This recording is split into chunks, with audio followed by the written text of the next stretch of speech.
For lack of a better title, we're calling this Tools of the Trade. We're looking at some foundational principles for doing philosophy, some concepts, some terms, and some methods that we all use when doing philosophy. These are foundational and are applied in any given area when we are doing philosophical reasoning. And the first principle that we need to affirm in order to engage in rational discussion is we need to find logical consistency. And so the most basic principle of rationality is called the principle of non-contradiction. This is foundational, and it is not something you can argue for because you need the principle to argue for anything. And so the idea is that one cannot both affirm and deny a proposition. Now, if we were being a little more careful and technical, we would say at the same time, same place, same meanings of words, right? So, for example, you cannot affirm A, there are more than 5 people in this room, and at the same time affirm its denial, which is B, there are not more than 5 people in this room. It doesn't make sense to affirm both of them. Again, we're assuming same room, same time, right? And so those are contradictions. It is irrational to claim they are both true. This is a foundational principle. A second example here, not quite as obvious. A, lying is always morally wrong. Well, B is contradiction to that. Lying is sometimes morally permissible. You cannot affirm both of those without being involved in a contradiction. And so it does not make any sense to affirm both A and B. And sometimes these can be quite subtle. And so we need to reflect and carefully identify what the beliefs are. And we find that we may have some contradictory beliefs and then have to do some work on sorting out which one we're going to get rid of. A final pair that I'm going to give as an example is this one. The Cardinals will win the World Series this year. And B, the Cubs will be the National League champs this year.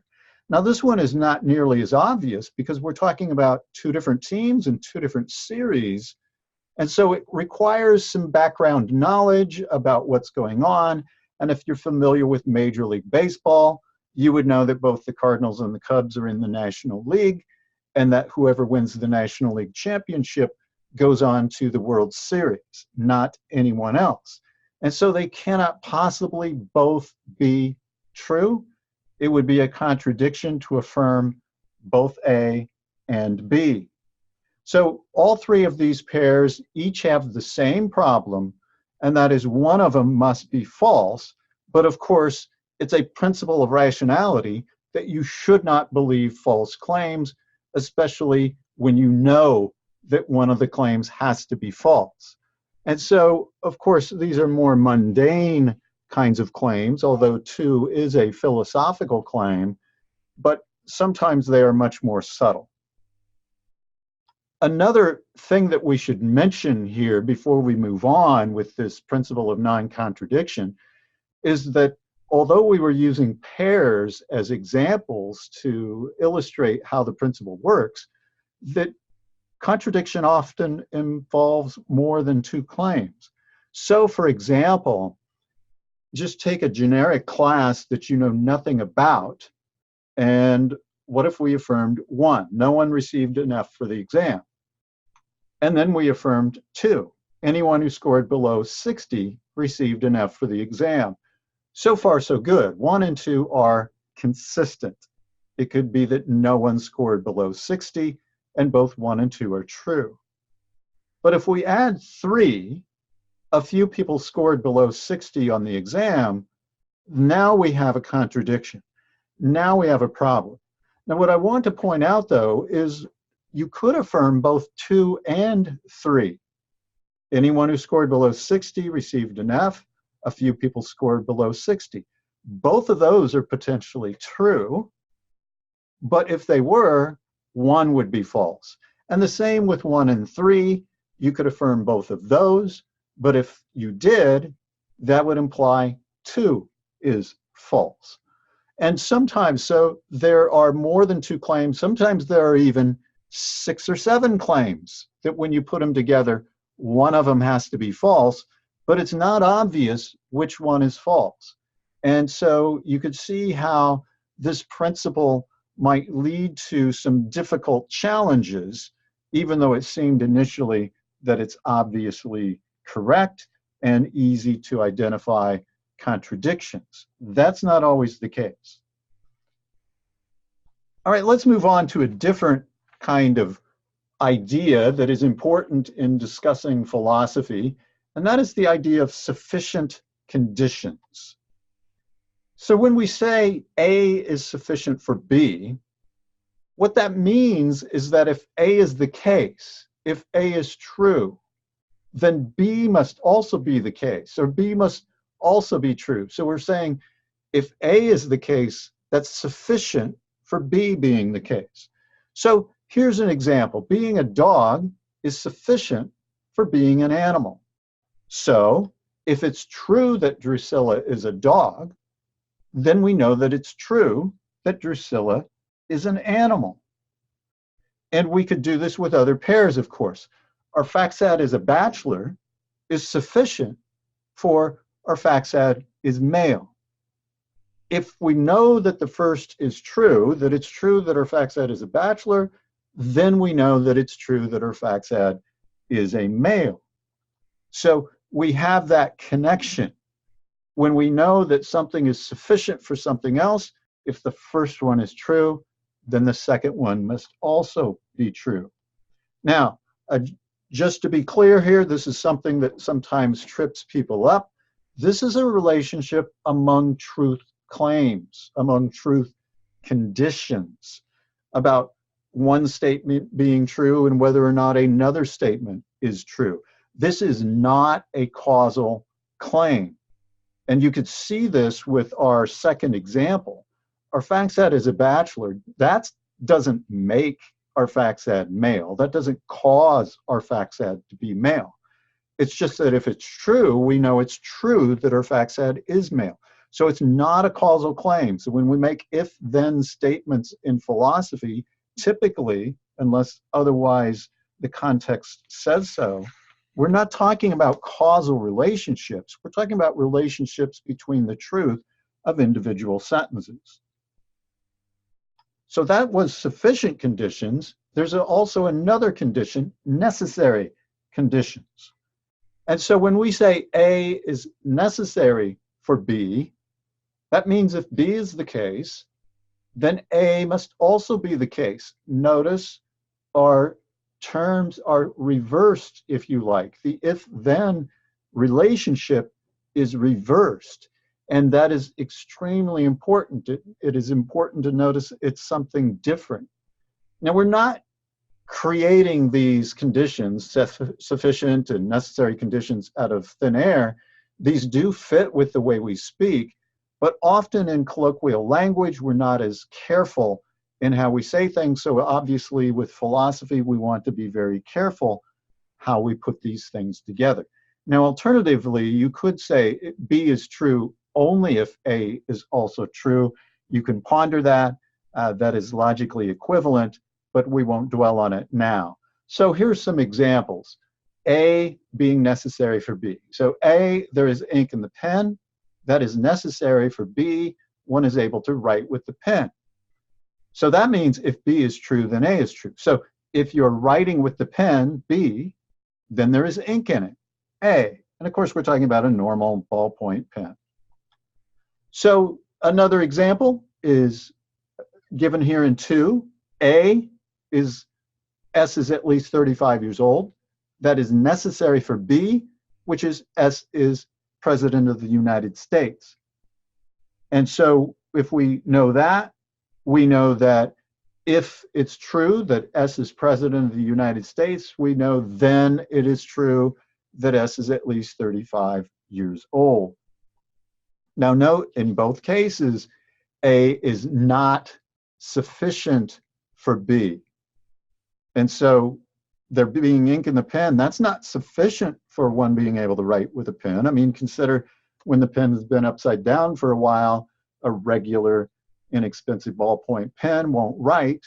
Or consider S being at least 35 years old when the subject is Michael Jordan.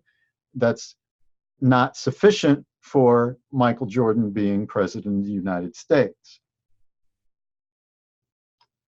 Okay, something else that we do in philosophy is we use and identify counterexamples. A counterexample is a situation that is actual or possible in one of a few ways, but incompatible with the truth of a theory or a thesis or a definition. So let's apply this to a couple theses and a definition. So what a counterexample does is they show that the theory or thesis or definition is false. That's the intent, the role of the counterexample. So somebody may propose a theory, somebody may provide a definition, somebody may present a thesis, and then a counterexample would show why that thesis or definition or theory is false. So let's try this out. Consider a counterexample, that's what the CE is, for the following claims.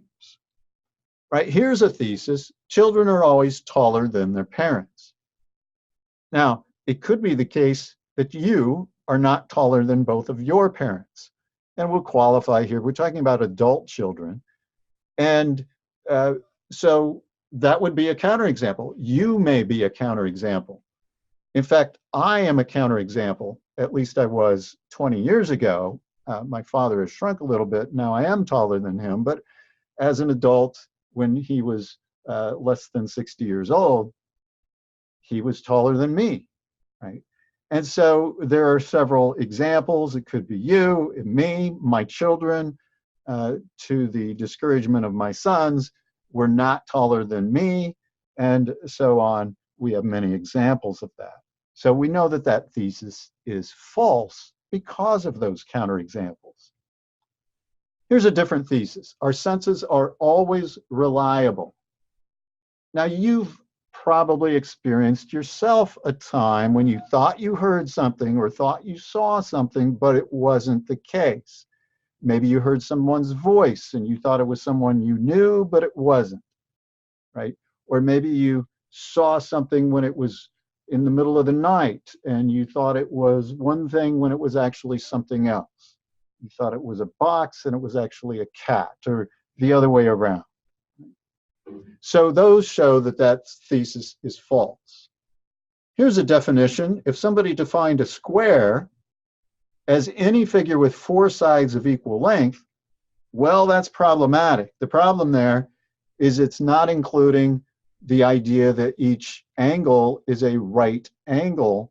And so a diamond shape where the two angles are much larger than the other two angles could be a counterexample to this. So when we present philosophical theories or theses or definitions, we come up with counterexamples sometimes if we think they're false, and if we can find a counterexample that would show that they are false. Now, it's best to keep as close to real world and use actual cases when possible. Now, in another video, we talk about causal possibility and logical possibility, different kinds of possibilities. You can use examples that are causally possible. And depending on the type of thesis at hand, you might also be able to use examples that are logically possible, even if they're not causally possible. And that's often the case with philosophical theses. Okay, let's put it into practice. I have a few examples here. For example, no cheater ever wins. In a moment, I'm going to ask if you want to, you can pause the video and think through an counterexample of this. Go ahead and do so. Now, if you probably know an example, here's one. Lance Armstrong was cheating when he won the Tour de France several times in the 90s, I believe. and he was using an illegal enhancement drug, PED, and so he was cheating, but he won. Again, you can pause this to think about a counterexample, but somebody might say an eggplant is neither green nor orange, and I believe those are considered vegetables. If they are not, consider cauliflower, which is white. Again, you could pause it. The only way to fail is by not studying hard. Well, somebody could study really hard, but unfortunately not take any exams and fail a course. So there is a counterexample. So again, our counterexamples are showing these to be false. Just a couple more. If you have an injury, it will hurt. Sometimes, especially in the activity of a sport, a competition, the adrenaline's flowing, and you really don't feel it until afterwards, and then you realize you've injured yourself. That's common. If someone causes another person harm, they should be punished. Well, again, consider if it is completely an accident and you turn your head and you bump into somebody and cause them to drop something, but you turned your head because somebody else screamed behind you, and so completely an accident, you shouldn't be punished for doing that. So those are just kind of silly examples, but again, when we're doing philosophy and talking about very serious theses or definitions or theories, it is important to be able to consider counterexamples and whether or not you can identify one that would show the thesis, theory, or definition to be false. Finally, a very important tool for philosophers are thought experiments. A thought experiment is a mental exercise that considers causally or logically possible situations. And often they're done in an attempt to support a theory. So we imagine a situation, we describe it, and we say, see how this fits with my theory, or see how my theory applies in this situation. So we do a thought experiment there. Often, as we've just been doing several times here recently, it's done to show that a theory is false by providing a counterexample. So what we did when we talked about if you have an injury, it will hurt, we did a little thought experiment. We thought about cases where that doesn't fit, where you might be injured but have no pain.